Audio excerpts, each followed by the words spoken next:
Hello everyone, this is Priya. Welcome back to our channel commerce world tutorial. मैंने start किया है 12th standard OC organisation of commerce and management, chapter number 2, functions of management. इसके पहले हमने principles of management finish किया है। अगर आपने वो वीडियो लेक्चर नहीं देखा होगा तो वो देख लेना, क्योंकि वो भी बहुत इंपॉर्टेंट है। अगर आप वो देख लोगे तो फिर ये देखना और ये समझना ज़्यादा ईजी होगा।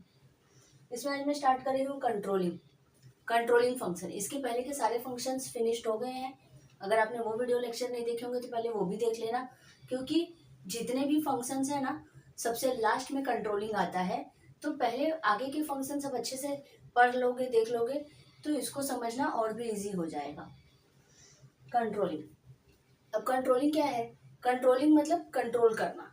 किसी भी ऑर्गेनाइजेशन में कंट्रोलिंग बहुत ज़्यादा इंपॉर्टेंट है। कंट्रोलिंग यानी डिसिप्लिन, ये हर जगह पे इम्पोर्टेंट है। हम स्कूल से डिसिप्लिन सीखते आ रहे हैं। जहाँ पे कंट्रोलिंग नहीं होगा वहाँ पे कोई भी चीज़ अच्छे से नहीं होगा। डिसिप्लिन, कंट्रोलिंग, ये होना बहुत ज़रूरी है।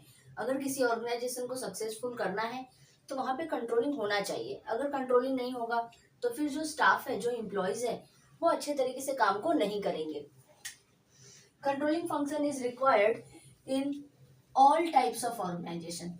चाहे छोटा ऑर्गेनाइजेशन हो, चाहे बड़ा ऑर्गेनाइजेशन हो, हर एक टाइप के ऑर्गेनाइजेशन में कंट्रोलिंग बहुत रिक्वायरमेंट है, वेदर प्रॉफिट मेकिंग और non profit making. Similarly it is perform at all levels, that is top, middle and lower level. और हर एक लेवल के मैनेजमेंट के लिए भी ये बहुत ज़्यादा इंपॉर्टेंट है, चाहे वो टॉप लेवल हो, मिडल लेवल हो या लोअर लेवल हो। ऐसा नहीं है कि सिर्फ लोअर लेवल के एम्प्लॉयज़ के लिए ही सारे कंट्रोलिंग और डिसिप्लिन बनाए गए हैं, टॉप लेवल के मैनेजमेंट अच्छे से काम ना करें।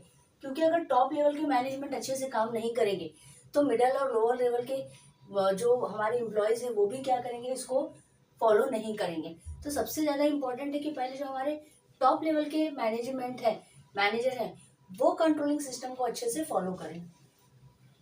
कंट्रोलिंग इज इंडिस्पेंसिबल फंक्शन, यानी कि बहुत ज़्यादा इंपॉर्टेंट फंक्शन है ये। The effectiveness of planning function can be determined with the function of controlling.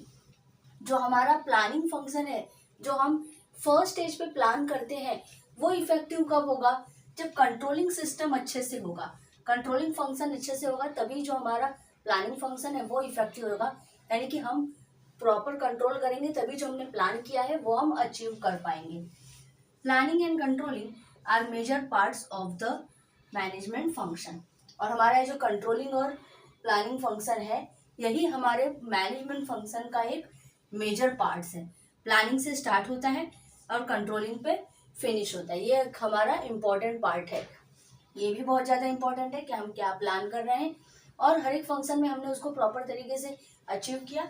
और कंट्रोलिंग लेवल पे हम ये देखेंगे कि प्रॉपर तरीके से कंट्रोलिंग हो रहा है कि नहीं हो रहा है। प्रॉपर तरीके से कंट्रोलिंग होगा तभी जो प्लान किया है वो अचीव होगा। डेफिनेशन फिलिप कॉटलर ने दिया है, control is the process of taking steps to bring actual results and desired results closer together. Controlling क्या है? फिलिप कॉटलर क्या बोल रहे हैं कि कंट्रोल क्या है? कंट्रोल एक ऐसा प्रोसेस है जिसमें हम ऐसा स्टेप लेते हैं कि हम एक्चुअल रिजल्ट्स, यानी कि जो हमारा रिजल्ट आया, लास्ट में हमने सब कुछ किया, सब कुछ करने के बाद हमारा रिजल्ट आया, तो उस रिजल्ट्स को जो हमने प्लानिंग लेवल पे रिजल्ट, डिजायर रिजल्ट्स हैं, उन दोनों को क्या करेंगे, साथ में लेके आएंगे। साथ में लेके आएंगे तो हमें पता चलेगा कि जो हमने प्लानिंग किया था उसके हिसाब से हमारा कंट्रोलिंग हुआ है या नहीं हुआ है। Next one, importance of controlling. यहाँ से हमारा स्टार्ट हो रहा है इम्पोर्टेंस ऑफ कंट्रोलिंग। फर्स्ट है उसमें fulfilling goals of the organisation. Controlling क्या करता है? हमारे ऑर्गेनाइजेशन का जो गोल्स है उसको फुलफिल करने में हेल्प करता है, क्योंकि कंट्रोलिंग होगा तभी सारे वर्कर्स, एम्प्लॉय सब अच्छे से काम करेंगे, और अच्छे से काम करेंगे तभी हमारे ऑर्गेनाइजेशन का जो गोल्स है वो पूरा होगा। Controlling is the functions of measuring the performances at every possible stage, finding out the deviation if any and taking corrective action according to planned activities for the organization। Controlling क्या करता है? Controlling क्या करता है? हर एक stage पे जो हमारा हम परफॉर्म कर रहे हैं उसको चेक करता है। जो भी हम परफॉर्मेंस दे रहे हैं उसको चेक करता है कि हर एक तरीके से जैसा हमने प्लानिंग किया है वैसा हो रहा है कि नहीं हो रहा है। क्योंकि अगर लास्ट में चेक करेंगे तो फिर तो सारा काम ही उस वहाँ पे पूरा फिनिश हो जाता है। और अगर कोई डिफरेंसेस या कोई मिस्टेक आता है तब तो उतनी मेहनत वेस्ट हो जाएगी। तो इसीलिए हर एक काम के बाद हर एक स्टेप पे चेक करते हैं। और अगर कोई एक डेविएशन मिलता है, डेविएशन का मतलब होता है डिफरेंसेस, कोई भी डिफरेंसेस मिलता है, मतलब जो मैंने प्लान किया था, मान लो आपने क्या 70% प्लान किया था कि एग्जाम में आपको 70% आएगा, लेकिन प्रीलियम में आपको 60 आया, तो आप चेक करोगे कि ऐसा क्या हुआ जो 60 आया। अगर कोई डेविएशन आ रहा है तो उसके लिए करेक्टिव एक्शन लेंगे ताकि जो हमने प्लान किया है उसके अकॉर्डिंग हमारा काम हो सके। जो हमने प्री डिटरमाइंड गोल्स है हमारा, जो हमने 70% सोचा था उतना आने के लिए फिर से वापस से अच्छे तरीके से काम करेंगे ताकि जो सोचा था वो पूरा हो सके। Next one, making efficient utilisation of resources. Utilisation of resources का मतलब है प्रॉपर तरीके से फिजिकल रिसोर्सेज और ह्यूमन रिसोर्सेज दोनों का प्रॉपर तरीके से यूज करना, अच्छे तरीके से, यानी 100% उसका यूज कर लेना। तो ये कैसे होगा? ये कंट्रोलिंग से होगा। अगर प्रॉपर कंट्रोल नहीं होगा तो स्टाफ का किसी भी काम में प्रॉपर तरीके से वो काम नहीं करेंगे, उनका आने जाने का टाइम, उनका काम करने का टाइम, किसी चीज में कंट्रोल नहीं है, अपने मन से आ रहे हैं, अपने मन से जा रहे हैं, तो फिर उनका प्रॉपर यूटिलाइजेशन नहीं होगा। और कंट्रोलिंग होगा तो हम उनका प्रॉपर यूटिलाइजेशन कर सकते हैं। Various techniques are used by managers to reduce wastage of material and spoilage of other resources. यानी कि मैनेजर जो है बहुत सारे स्टेप्स लेता है ताकि जो स्पॉइलेज हो रहा है, जो वेस्टेज हो रहा है मटेरियल का, वो ना हो। यानी मटेरियल का वेस्टेज होगा तो अल्टीमेट क्या होगा? ऑर्गेनाइजेशन का लॉस होगा, तो वो नहीं होना चाहिए। Standards are set for every performance as per the effect of this resources are used by employees in most efficient manner so as achieve the objectives. यानी हर एक परफॉर्मेंस के लिए एक स्टैंडर्ड फिक्स किया गया है, क्या कितना मटेरियल यूज करना है, कितना उसमें ह्यूमन रिसोर्सेज यूज होना चाहिए, कितना रॉ मटेरियल, कितना मशीनरीज, यानी हर एक के लिए क्या है? एक स्टैंडर्ड सेट किया गया। उसी स्टैंडर्ड्स के हिसाब से काम करना है। उस स्टैंडर्ड के हिसाब से काम करेंगे तभी प्रॉपर यूटिलाइजेशन होगा और ऑर्गेनाइजेशन को प्रॉफिट होगा। तो हर एम्प्लॉयज क्या करेंगे? अच्छे तरीके से इन रिसोर्सेज का यूज करेंगे ताकि जो हमारा ऑब्जेक्टिव्स है ऑर्गेनाइजेशन का वो फुलफिल हो सके। नेक्स्ट है एक्यूरेसी ऑफ स्टैंडर्ड्स। एक्यूरेसी का मतलब होता है, एक्यूरेट मतलब बोल सकते हैं 100% एकदम शुद्ध सही तरीके से हो रहा है कि नहीं, अच्छा है कि नहीं, तो उस स्टैंडर्ड के हिसाब से काम हो रहा है कि नहीं, वो एक्यूरेट है कि नहीं, प्रॉपर है कि नहीं, वो चेक करना। An efficient control system helps management in judging the accuracy of standards whether they are accurate और नॉट। मतलब वो एक्यूरेट है कि नहीं है, इसको प्रॉपर तरीके से जो हमने स्टैंडर्ड सेट किया था उसके हिसाब से प्रॉपर एक्यूरेट है कि नहीं, उसको प्रॉपर हर हमेशा जज करना, चेक करना। Controlling measures are flexible to some extent, so after reviewing them according to changing circumstances they are revised from time to time which is beneficial for checking the performance. तो ये जो हमारा controlling function है ये flexible है। Flexible है मतलब जो हमने फिक्स किया था, डिटरमाइन किया था, उसके हिसाब से काम नहीं हुआ तो हम उसको चेंज करेंगे ताकि हमारा जो ऑर्गेनाइजेशन का गोल है वो पूरा हो सके। तो सर्कमस्टेंसेस के हिसाब से जो भी जरूरत होगी उसको हम चेंज करेंगे, उसको हम फिर से रिवाइज करेंगे ताकि जिससे क्या होगा, ये हमारे परफॉर्मेंस के लिए भी बेनिफिशियल होगा और हमारे ऑर्गेनाइजेशन का गोल्स भी पूरा होगा। मतलब अगर एक्यूरेसी नहीं दिख रही है, एक्यूरेट नहीं है, परफॉर्मेंस पूरी तरीके से फुलफिल नहीं हो रहा है, तो हम क्या करेंगे? अपने कंट्रोलिंग सिस्टम में थोड़ा चेंजेस लाएंगे। जिस हिसाब से सर्कमस्टेंसेस है उसके हिसाब से हम थोड़ा सा अपने सिस्टम में चेंजेस लाएंगे ताकि जिससे हमारे ऑर्गेनाइजेशन का जो गोल्स है वो पूरा हो सके। Motivate employees. अब एम्प्लॉयज को मोटिवेट करना बहुत जरूरी है क्योंकि एम्प्लॉयज को मोटिवेट करेंगे तभी हमारे ऑर्गेनाइजेशन का फुलफिल हो सकता है, जो हमारे ऑब्जेक्टिव्स है वो पूरा हो सकता है। क्योंकि ऑर्गेनाइजेशन में जो एम्प्लॉयज है वो क्या है? एक पिलर की तरह है। अगर वो अच्छे से काम करेंगे तभी ऑर्गेनाइजेशन का जो गोल है वो पूरा हो सकता है। After setting standards of checking performance they are communicated to employees in advance. जब हम इस स्टैंडर्ड्स को प्रॉपर तरीके से एक्यूरेट है कि नहीं ये चेक कर लेंगे, सेट कर लेंगे, सेट करने के बाद हम क्या करेंगे? उससे एम्प्लॉयज से पहले ही डिस्कस कर लेंगे, एडवांस में डिस्कस कर लेंगे ताकि उनको भी पता चले कि हमें किस तरह से किस वे में काम करना है। Due to this employees get an idea about what to do. इससे एम्प्लॉयज को पता चल जाएगा कैसे काम करना है। Performances are evaluated and on that basis employees are rewarded in the form of increment, bonus, promotion etcetera. और उसके बाद कैसे काम करना है एम्प्लॉयज को ये पता चल जाएगा, तो वो अपना परफॉर्मेंस देंगे, 100% अपना परफॉर्मेंस करेंगे, अपनी एक्टिविटीज करेंगे, और उसके बाद उनके परफॉर्मेंस को क्या करेंगे, इवेल्युएट करेंगे। और अगर उन्होंने अच्छे से काम किया है तो फिर उनको क्या करेंगे, रिवॉर्ड करेंगे, उनको रिवॉर्ड करेंगे ताकि वो और अच्छे से काम करें। उनको इंक्रीमेंट करेंगे, प्रमोशन देंगे, बोनस देंगे, जिससे वो खुश हो जाएंगे और बहुत अच्छा और अच्छे से और मेहनत से काम करेंगे। और एम्प्लॉयज जितने अच्छे से काम करेंगे उतना ज़्यादा हमारे ऑर्गेनाइजेशन को प्रॉफिट होगा। Next one, ensures order and discipline. Controlling से क्या होता है, जब कंट्रोलिंग प्रॉपर तरीके से होगा तो ऑर्डर और डिसिप्लिन बना रहेगा। कंट्रोलिंग रहेगा तभी डिसिप्लिन में रहेंगे, किसी को कंट्रोल करके नहीं रखेंगे तो वो डिसिप्लिन में नहीं रहेंगे।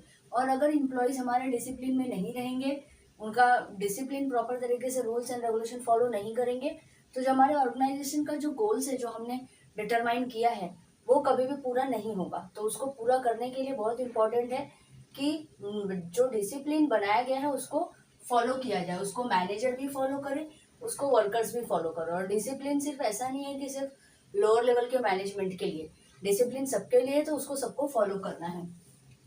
Controlling is the function of order and maintaining discipline. It works for reducing unprofessional behaviour of employees.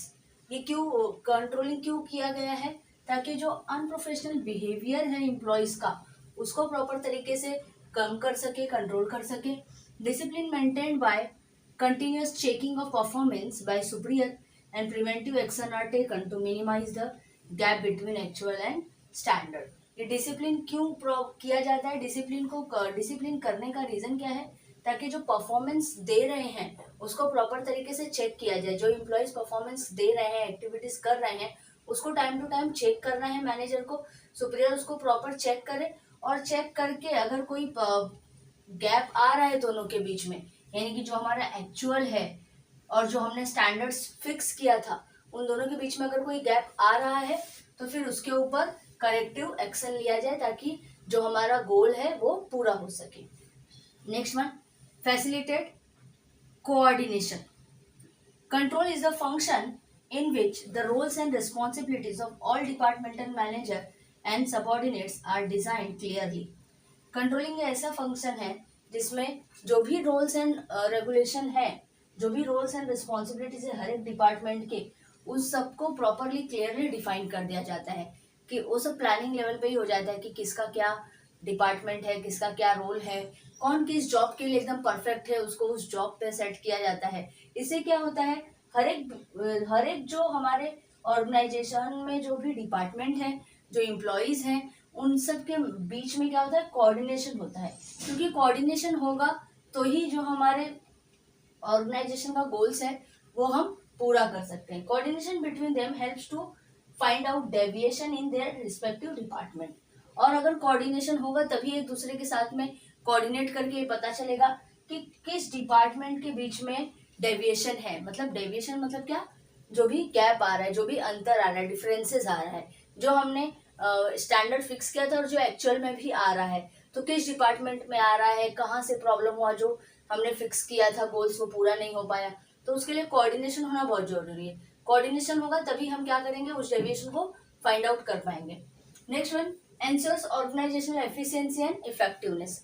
यानी कि एफिशिएंसी यानी कि कार्य काम का जो लेवल है वो प्रॉपर तरीके से बढ़ जाएगा। अगर प्रॉपर तरीके से कंट्रोल रहा तो काम अच्छे से करेंगे, तो अगर काम अच्छे से किया तो एफिशिएंसी लेवल, इफेक्टिवनेस सब बढ़ जाएगा।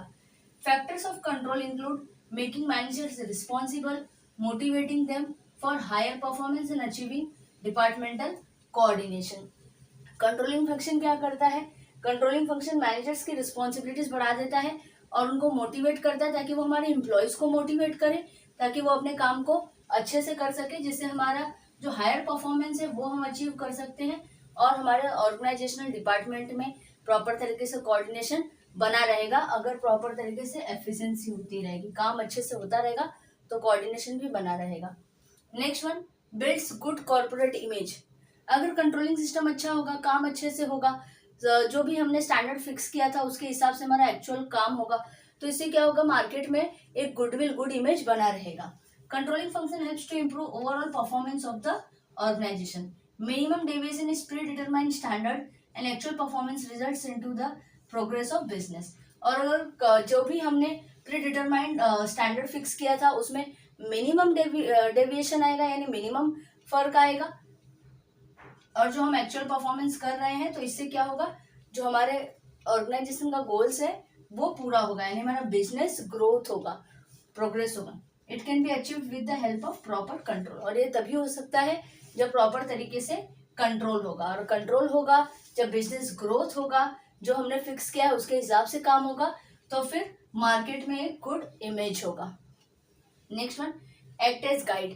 कंट्रोलिंग फंक्शन क्या करता है, गाइडेंस की तरह काम करता है, जैसे डायरेक्शन देता है, कंट्रोल कर करके क्या करता है, डायरेक्शन की तरह, गाइडेंस की तरह काम करता है, जिसके ऊपर सारे एम्प्लॉयज को, सारे मैनेजर को, सबको एक साथ में काम करना है। Controlling function provides set of standard performances. Controlling function क्या करता है, पहले ही हमें स्टैंडर्ड परफॉर्मेंसेस क्या है वो पहले ही पता चल जाता है, तो हम भी क्या करते हैं, उसको सबऑर्डिनेट्स के साथ में डिस्कस कर सकते हैं।